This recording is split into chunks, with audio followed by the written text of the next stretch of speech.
Well, I think there seems to be some preparation for a possible European attack, though, because there's been some reports, even that entered the Western media, that all of this new hardware, all the tanks, a lot of the different armored vehicles are not being sent to the front. It's being piled up in the rear. And meanwhile, they're also stockpiling a huge amount of missiles. They're continuing to just pump them out like sausages faster than they're being used as well. So, and indeed, the Reshniks as well. All of this is indicating that they're preparing in case for the end of this war, because the Europeans can either accept that we lost this proxy war or escalate in terms of a direct attack. And we're Yeah. seeing that to some extent already with, as you said, attacks on the Russian commercial vessels, because there's no way the Ukrainians are, it's like suggesting the Ukrainians were solid behind Nord Stream. It doesn't really make any sense.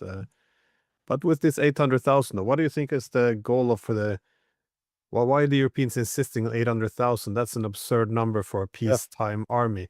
Is it to put conditions they know will be shut down, so they will hamper any peace agreement? Or is it to make sure that Ukraine will not fall into, be unable to go to war again, that they just want a temporary ceasefire? No, they don't want to. It's Debaltseve too. With Debaltseve, the first case in January 2015 was creating the Minsk II process in order to buy time for Ukraine to rebuild its military. It was portrayed as this peace agreement, and the agreement was signed between the government of Ukraine and the leaders of the Donbass. But in truth, as it was later admitted to by Angela Merkel and then confirmed by François Hollande, the former French president, that this was all it was a scam. It was designed strictly to buy time so Ukraine could rearm, rebuild, re-equip, and recruit new soldiers. So now we're at what I'd call, this would be Minsk III on steroids.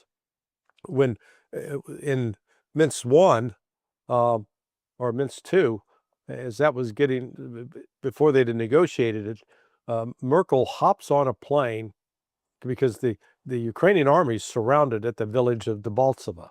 They're surrounded by the militias from Luhansk and Donetsk, backed up with some Wagner group members, and they're facing getting wiped out.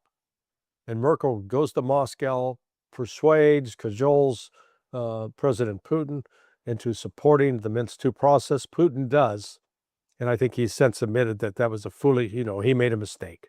He trusted the West, shouldn't have trusted him. But that then stopped the Russian offensive.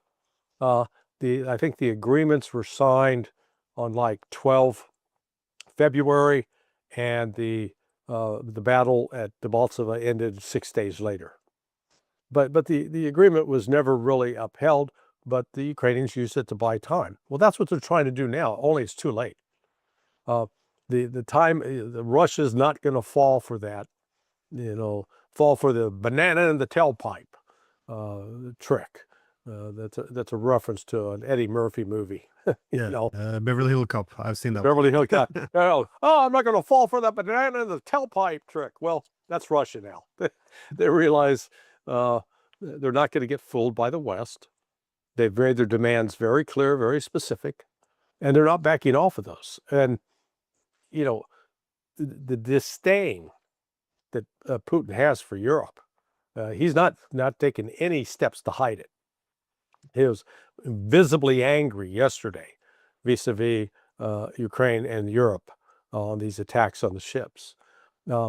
He's been asked both in Bishkek at the press conference a week ago, I guess was that Tajikistan, and then today I was just before we went on air, he did a 2.5 hour interview with these two women journalists in India, from India Today. And one of them says, hey, what about rejoining the G8? And he just goes, niet. That was it. And then they said, well, could you explain that? He goes, why join them? He says, we stopped doing that years ago. And he said, you'd go and nobody would talk to you. So it's like, why go? They want to be mad at us. So, if you're not going to sit down and have discussions, it's better to spend my time having discussions with people that want to talk. And this is, and your friend and my friend, Sergei Karaganov, he's been one of the leading voices in saying, hey, and as we talked about the last time I was with you, you wrote a book on this about Russia turning away from the West and expanding relationships to the East, and that this is really the future of Russia. And that's, I think that's where this whole war has accelerated that process, I think. Yeah, I was on this CNN India this morning in an interview, and they also asked, why is Putin coming to India? Does he want to signal to the West that he can, diversify his trade and that it's not dependent on the West? But the whole assumption is that it's still Western centric, though. That it's just, look, I have other partners in the East as a way of negotiating your way back into the West. I was making the point that in the past the Russians would have done this. They would have accepted some sanctions on Iran. They would have traded their relationship with treated their relationship with China almost as a currency to negotiate a position for Russia to have a seat at the table in Europe. But those days ended in 2014. That was the consequence of toppling the government in Ukraine. And I made that point that, when the Russians signed the Power of Siberia 2, this is 30 years of gas from the Arctic, which was going to Europe, but now going to China. This is not sending signals to the West that we can live without you. They are decoupling. Their economy is reorienting to the East. And the Indians are a very important part of this constellation because they don't want all their eggs in the Chinese basket, because then you end up with a bipolar system, the US and China dominating. So if you have Russia and India working together, they're diversifying, they avoid all this dependence on the two largest powers, and then this is the formula for a multipolar system where they don't have to fall in line in blocks or anything. So I think there's still, even the Indians are seeing some of this still through the eyes of this Western-centric view that somehow Russia still wants to get back into the G8 and some reviving the 90s objectives. It's gone, it's dead. The main economies they will want to integrate with now is in the East. It's just a reality. Let me just ask you a last question, though, because I read that there was a leaked phone call about the European leaders. You probably saw it, saying that we have to watch out for Zelensky because the Americans and the Russians are up to no good. They're going to get rid of him.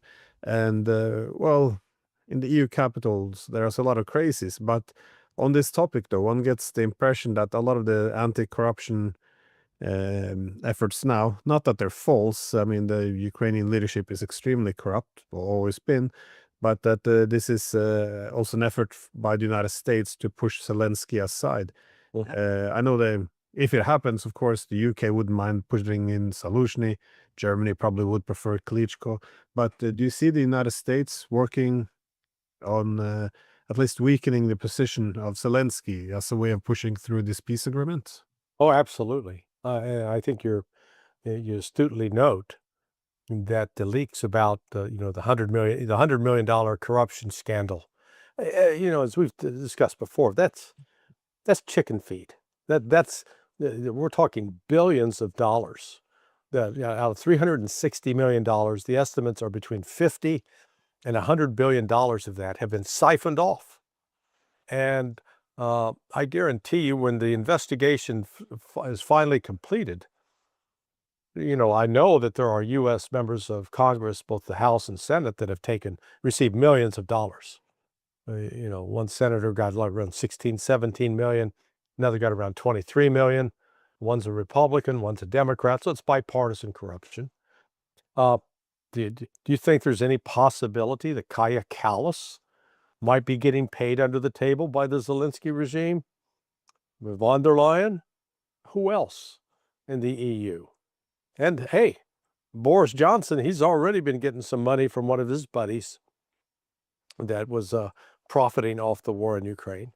So, there's a lot of money at play here. So when this leaked out, this was, I took this as a sign that the U.S. is going to be dumping Zelensky. Because when you create this narrative of the corruption in Ukraine, you take the air out of the balloon about, oh man, Ukraine's fighting for freedom and democracy and the American way. And so all of a sudden that becomes the story, and all the air is let out of that other balloon. And then Yermak's gone, and Timur Mendich, is now hiding out in Israel. And Zelensky I think he is a dead man walking now. The test will be to see, does he survive or does he get taken out?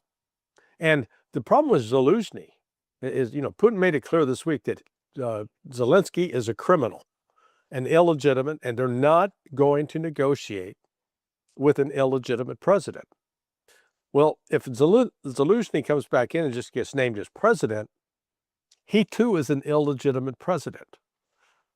He does, unless they follow I'm not fully familiar with the constitutional succession order outlined in the Ukrainian constitution, but only if Zelensky is appointed president according to the Ukrainian constitution would, I think, the Russians be willing to entertain talking to him and serious negotiations. But Russia is not going to back off of giving back any of the territory it now occupies, and it's not going to back off of its demand that Ukraine no longer have any connection or ties with NATO, and that NATO's got to get the hell out of Ukraine, and that the size of the armed forces of Ukraine have to be reduced so that Russia is no longer facing a threat.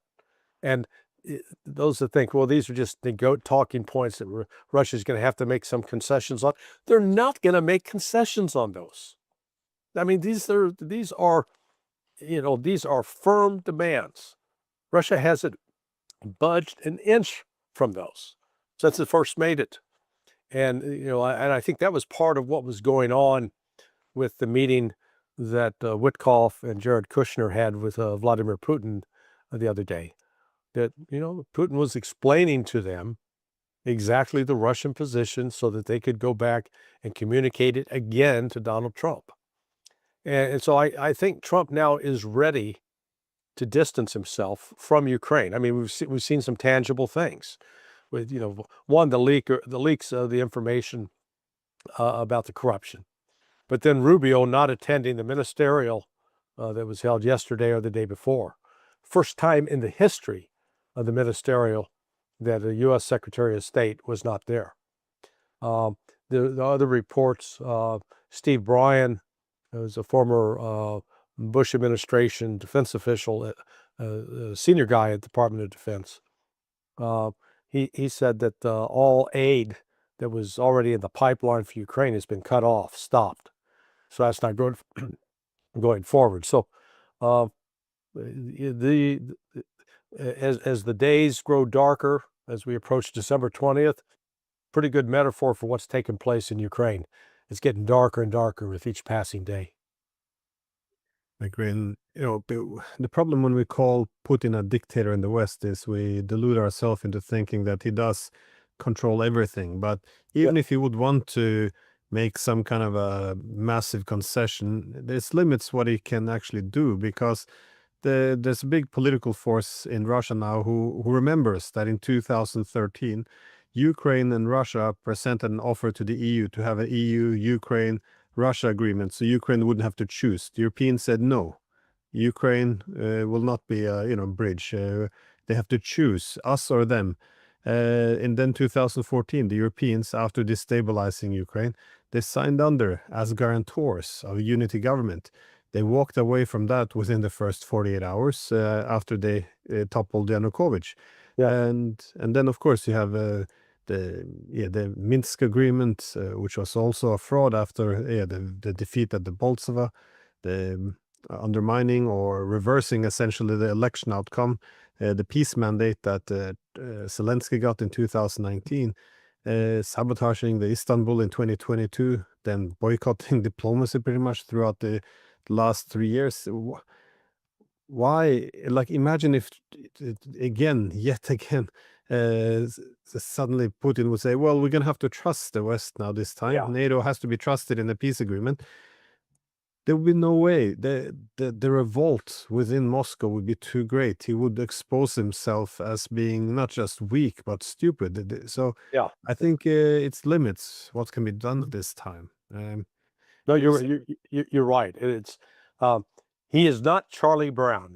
Are you familiar with the Charles Schulz cartoons, Charlie Brown and yeah, with Lucy? the dog. Well, that's Yeah, not so strict. Snoopy. Yeah, Snoopy.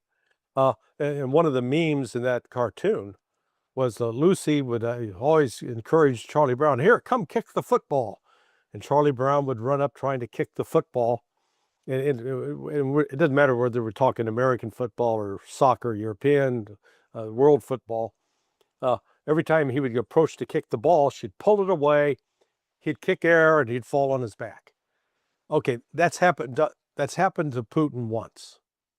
But you're right, he's not going to let that happen again. So Russia has made its decision. And, frankly, they were not in a position militarily prior to 2022 to launch the military operation, now known as the Special Military Operation, despite provocations, the significant provocations from the West in the preceding 20 years.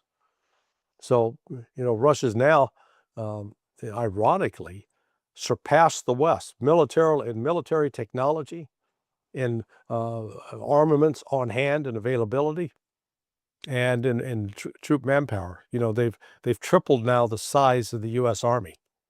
They're, I think, about 1.5 million, and they've done all this without having to mobilize for war. It's been one mobilization, and the rest through regular conscription and contract soldiers.